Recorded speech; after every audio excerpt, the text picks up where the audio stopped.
So, my presentation will start from where I left it the last time, and this was to migrate basically from Sprockets to Webpacker. And I was explaining you some of the advantages of doing that and how to do that. And yeah, so basically what I was trying to do is to convince you that it's time to switch to Webpacker. And today I will continue on that topic, and I will start showing you some of the advantages that you have if you are using Webpacker.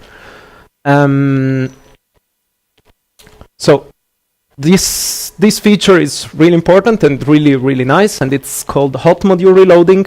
And well, if you are a front-end developer and you worked already with, I don't know, React or Angular, maybe I'm not saying anything new to you, but what is important to know is that, well, you can do it also in Rails, and it's easy to do and it's easy to configure. So I will show you a little bit how nice it is nowadays to work on the front end with Rails if you use Webpacker, since, I don't know, who is a Rails developer? Everyone? Okay. Well, then probably you know the pain of developing on the front end. I mean, maybe you change a CSS class and then you go on your editor, you change something, you go on the web, you refresh the page, and you in this loop, which is usually a bit long. So I wanted to exit from the presentation, but apparently I can't.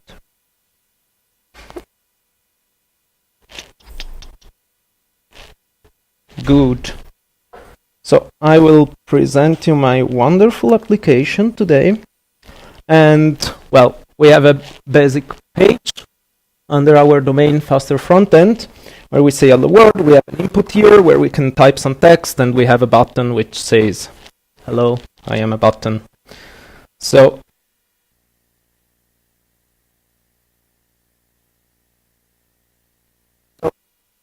let's take a look at the code.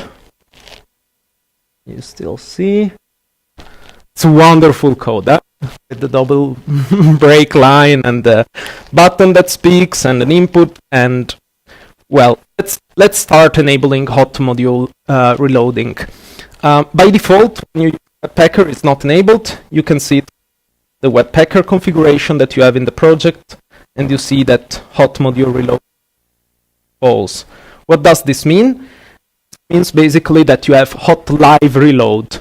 The difference is that hot live reload reloads the entire page.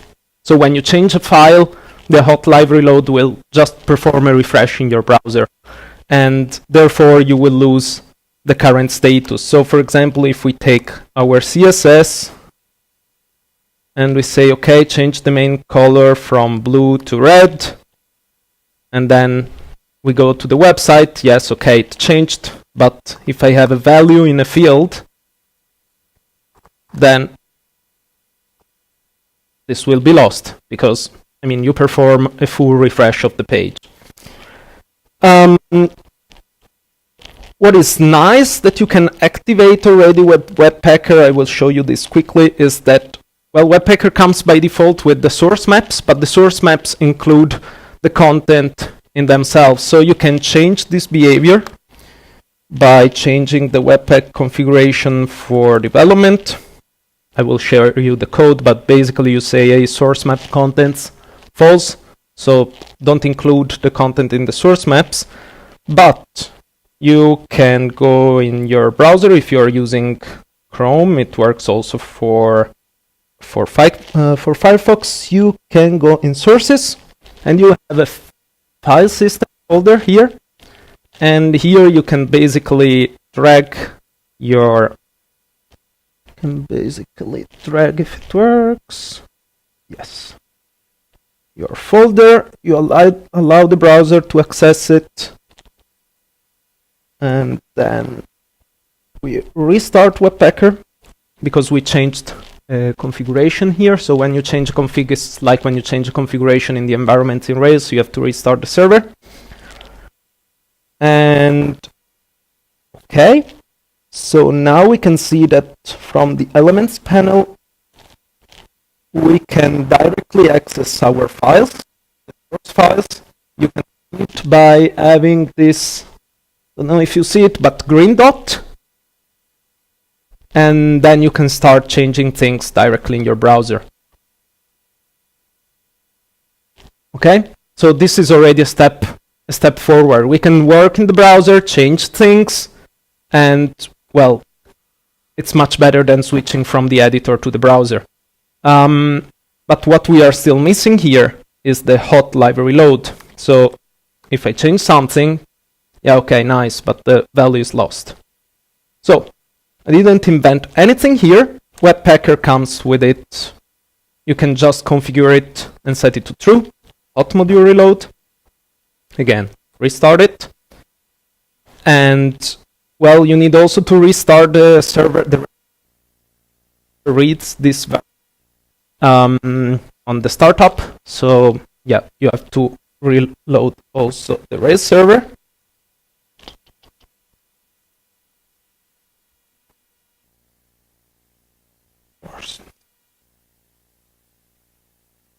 Okay, and now if our website, we'll see an error. Maybe not. Even better. We lost the functionality. So we lost the possibility to link directly from the elements panel to the source file. This is not possible because how it works, the hot library load, it basically injects the CSS not from the source file, the CSS source file, but through a JavaScript. So it's like injected as a JavaScript file, and that's how the hot library load works. So yeah, we can still change things directly in the browser, and they will be updated. And now, since the CSS is injected, we also don't lose the state of our... Okay? So that's really, really convenient to work, in my opinion. Yeah, now from the elements panel, I cannot go here and click and link directly to the file, unfortunately. Maybe you find out how to do that, but I didn't find a way. Okay, that's already really interesting from my point of view to work with CSS in Rails. This will speed up already quite your work. But let's get also to the JavaScript part. So we have a button, right, which says, hello, I am a button. And we want to enable hot library load for it as well, so for our JavaScript. And I will show you quickly how it works with basic JavaScript, but yeah, you will see. So here we have basically a simple file which exports a simple function, hello, says, hello, I am a button. And then if we check our application.js, it's really easy. It imports the hello function from the package. Can you read? Yes. And then takes the speak button and attaches an event listener. Click hello. Perfect. So if we want to hot reload our hello module, what we have to do is to write something like that. So I will explain in a second. So we first check if hot module reloading is enabled. If it's enabled, we listen on changes to this file, the hello.js. And for now, I will just print an alert so that it says I reloaded this file. So maybe I have to restart. Oh, I shouldn't. So we can open the hello from here and say, hello, I am a button. Can you read? Yes. I'm a button too. Okay. And we have the alert. So it reloaded the file. It was listening on the hello.js. It checked, it saw that the file changed and reloaded it. So now if we click on the say something button, it still says I am a button.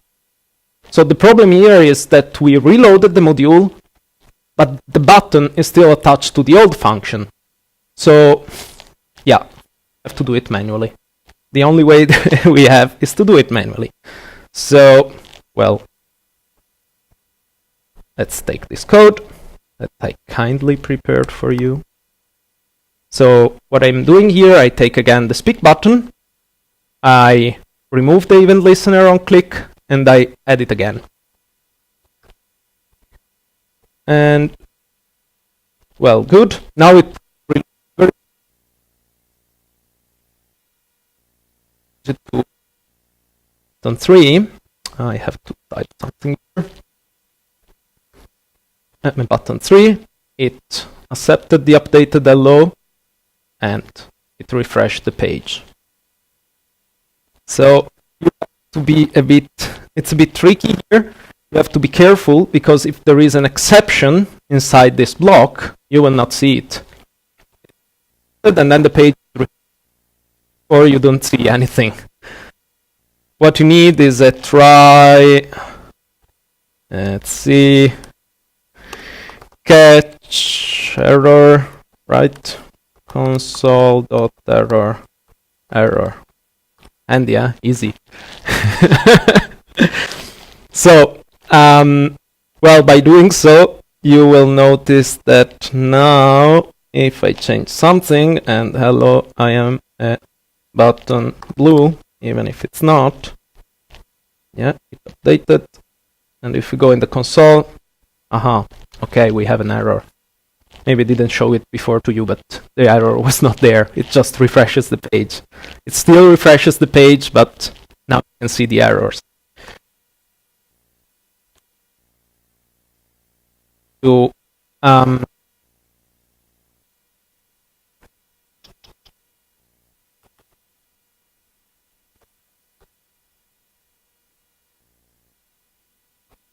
clone your element, remove the old element, attach a new element, and attach the event again.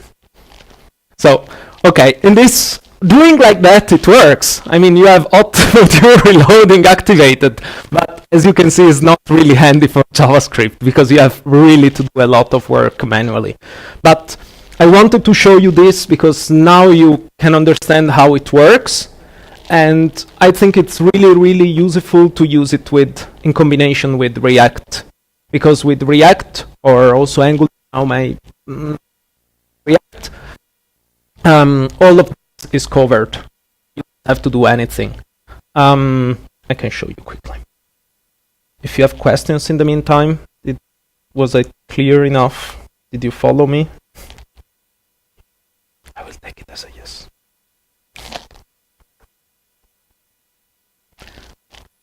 So let's start the other project.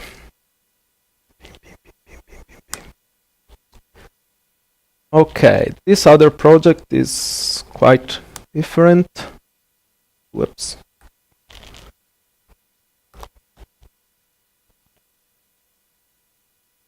Good. So it's the same.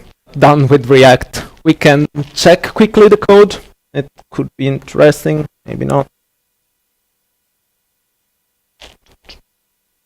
Okay, we basically have the same, but in a React component. So this is a React component, right? We have our component, the constructor, and then we have our component that does the same, hello world. It has a value, and it'll change. It will save the value in the state of the component. And we have a button that on click speaks. So, let's see how to enable hot module reloading here. We have it already enabled. I enabled it for you beforehand. And this allows us already to do pretty much everything. Let's see the application.js. I wanted to show you that. Yes, that's important. Okay, so how do we render the component? We have the render function that takes a component and just renders it under the root. You need a div to render. You cannot put the component, React components in. And then once it's loaded, I just render the hello component I showed you before. And as you saw before, the module hot. If I listen on this file, I accept changes on it, and if this file changes, I render again the same file. Yeah, now here there is. This is useless. Sorry. Okay. So I just reload the file, listen to the change. Something changed. Okay, reload it and re-render it. Perfect. So we can go in our example. Okay, I have the old folder. I have to remove this folder. I have to add the other project. So we change the project. Good. So now we have a component here, hello world. We have a button that says I can speak. We can change the code down here. I can speak loudly. Hot reload. Okay, it hot reloaded the file. And now if I click, it can speak loudly. So it works. It automatically works with React. It's much nicer than what we had to do before. As you can see, it's much less stuff. But there is one last piece missing, and is the state. Unfortunately, what we are doing is basically to replace the component. So if I have a value here, and I change something here again, yeah, it hot reloads the component, but your state is lost. So to solve this, there is a nice Webpack, I don't know, library, gem, I don't know what's it called, that you can install with bin yarn. It's called the React Hot Loader. Well, it's there, React Loader. You can just simply install this package for Webpack, and then you have to change your bubble RC configuration that you already have in your Rails project if you are using React, and basically you enable this plugin. Okay, now it's clear. And then you have to declare that your module is hot. I mean, easy. React Hot Loader, since version 4 is much easier to use, you just import this hot function. You don't export anymore the module by default from the class, but you export an hot version of it. And that's it. Yeah, now that we changed the bubble, we have to restart Webpack dev server. Well, and basically now you will see that the state is kept. So if we have a value, it can speak, and well, you can speak to, the value is still there, but it can speak to. And you can do everything. You can do everything inside the browser. So here you can say, hey, this state text, oh, hello value. So you can literally change everything. Also the CSS that we had before, you wanted blue, and now it's blue. Or the button is bigger. So it works. It's really easy to configure. And yeah, I don't know, this is the way I would like to work from now on with Rails, with using Webpacker and having those things enabled. Also with React components, they are really easy to inject, so why not?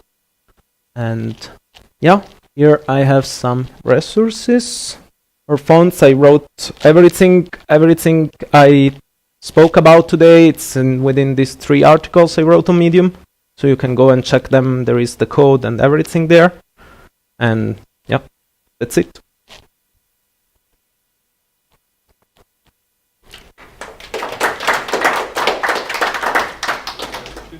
Yes.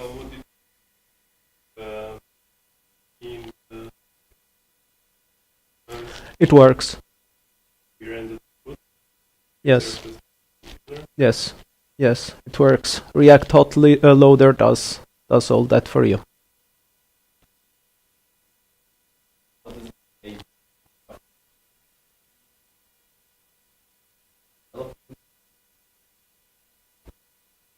Yeah. Yes. Yes, but what they say in the React Hot Loader is that it has really no impact. So they take care of disabling themselves in production.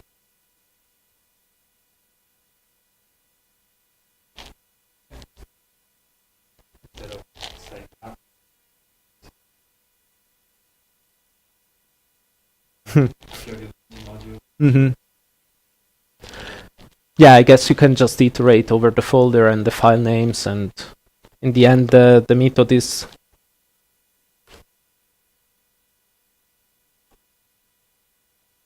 is easy, right? I mean, you have just to accept file and then require it again. Yeah.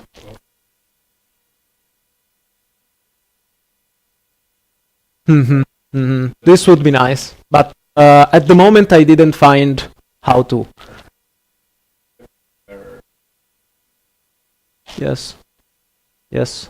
With Webpacker could enable that already. Yes, would be nice. I agree. Or maybe there is something I don't know about, but if you find out, I'm happy to hear it.